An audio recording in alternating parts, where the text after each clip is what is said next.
Okay, so far we've talked about what living books are, how we can use them to teach science, and today we're going to talk about what it actually looks like to use a living book as your spine or your main source of information for teaching science to elementary school kids. Hi, I'm Paige Hudson, and you're listening to the Tips for Homeschool Science Show, where we're breaking down the lofty ideas of teaching science into building blocks you can use in your homeschool.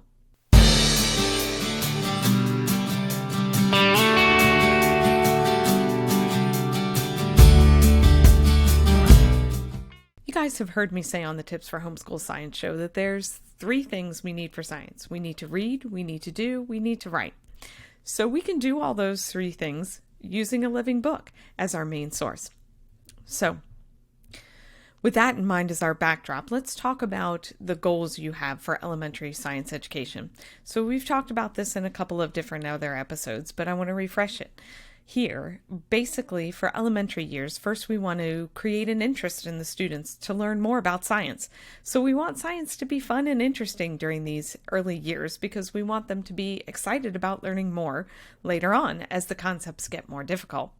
Secondly, we want to fill their minds with information. I don't mean we necessarily want to cram them full of facts, but these kids are educational sponges. They're just starting out on their journey, and so we want to provide them with materials to learn from. So that's super easy. We can create an interest and fill their knowledge banks. We can do both of those using a variety of resources, which we've talked about.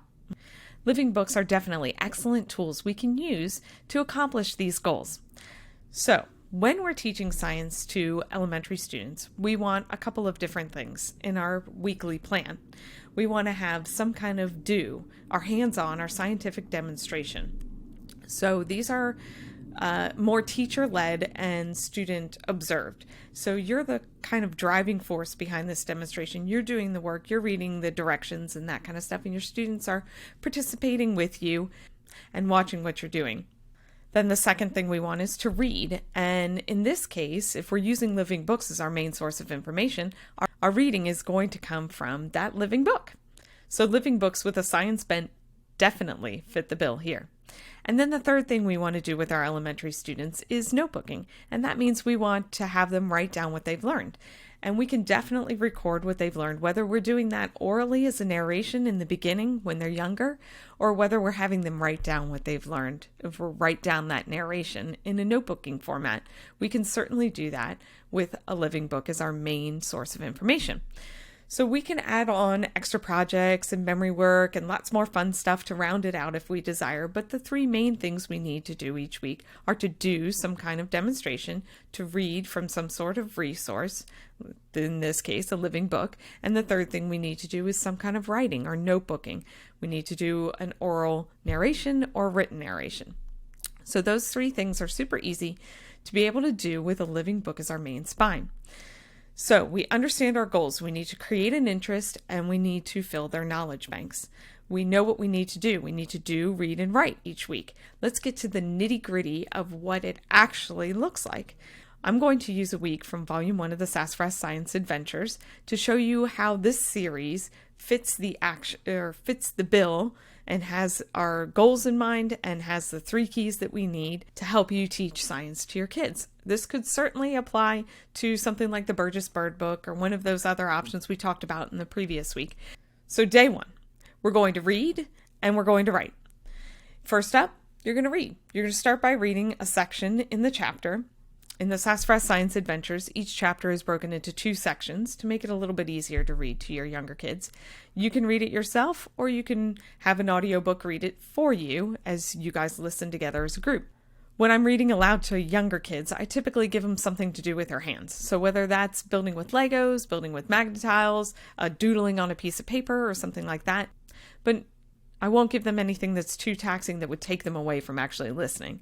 So something to keep their hands busy and their minds focused.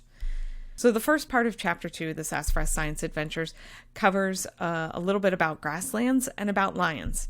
When you finish, you'll take a few moments discussing it with the students. So you can ask different types of questions. So you could add a leading question that says what is the difference between male and female lions? Do you remember what we read about that? Or you can ask something broad like, what's one thing you remember about lions from this chapter? The other thing you can do is lead in with part of the story. So you could say, the twins were on a safari adventure. Do you remember what animal they saw? Oh, well, what's the difference between male and female lions? Do you remember? What's another thing that you found interesting about lions? So that's how you could lead a discussion time with your students, and you definitely want to do this before you require them to write down a single thing. So after you finish this discussion time with them, you can take what you just discussed and turn it into written format. So in the earlier years, like first, second grade, they may be dictating to you, and a first grader may say, lions roar, male lions have a mane, lions are cats, their cubs have spots. That may be what they found interesting from the reading. So you want them to tell you, what do you remember about lions, or what did you find interesting about lions, and write that down for them. As their writing skills increase, you can have them copy that, or you can have them write down what they wanted to say. So they can write down lions roar in their notebooking pages. If you want, you can have them copy the definition of grassland or mammal and add those definitions to a glossary. Again, we don't want to overburden our students with writing. We want them to enjoy science. Day 2 of your week, you're going to read and write again. Basically, we're going to rinse and repeat. So when using the Sassafras Science Adventures, you're going to read the second half of that chapter. Then again, you're going to have a discussion. You're going to ask leading questions. You're going to ask broad questions. Since you've read it with them or listened with them, you'll be able to ask these questions quite easily and have a little bit of a discussion time with your students. And then you're going to ask them to either dictate or write their narration. So a typical fourth grader might write something like, cheetahs are the fastest land animals in the world. They can go up to 60 miles an hour. Female cheetahs can have 4 babies at a time. Their babies are born with a coat of long gray hair. So that's not all the information that was covered, but that's what that particular student remembered, what they found interesting. Remember, with living books, we're creating a relationship with the knowledge. So we want these narrations and these written notebooking pages to be a personal record of what the student has learned. Day 2, done. Day 3, now we're going to do our hands-on science. We're going to write if they're up to it.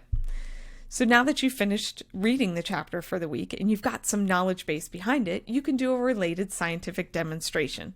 That's just a fancy way of saying a hands-on science activity that you do while your students watch and observe and participate a little bit. In the Sassafras Science Guide to Zoology, they're having you do a demonstration called Cat's Eyes. And this is designed to help your students see why cats' eyes, like a lion or a cheetah, glow in the dark. They seem to glow at night. And it's the way that their eyes reflect back the light. But your students are going to actually see this in a demonstration. So once you've completed that demonstration, you can discuss it orally, or you can have them do a full lab report. And in that lab report, for an elementary student, we don't want too much to it. We just want to have 4 sections, which is our tools, our methods, our outcome, and our insight. And basically, we want them to write down what they used, a little brief sentence or two about what they did, what they saw will be in our outcome, and if they have specific measurements to record, that would go there, and their insight. And in the beginning, their insight may be, that was cool. As they get older, it'll be more scientific.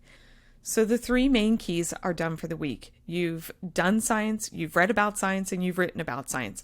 So if you want to be done with science for the week, by all means you can be, if you're using living books for elementary science. But if you want to continue on, there's a few more things you can do to add more touch points to create more interest when you're using a living book for science. On day 4, you could look for library books about lions, cheetahs, and the grassland, and you could read those. Or you could look up these topics in an encyclopedia that you may have.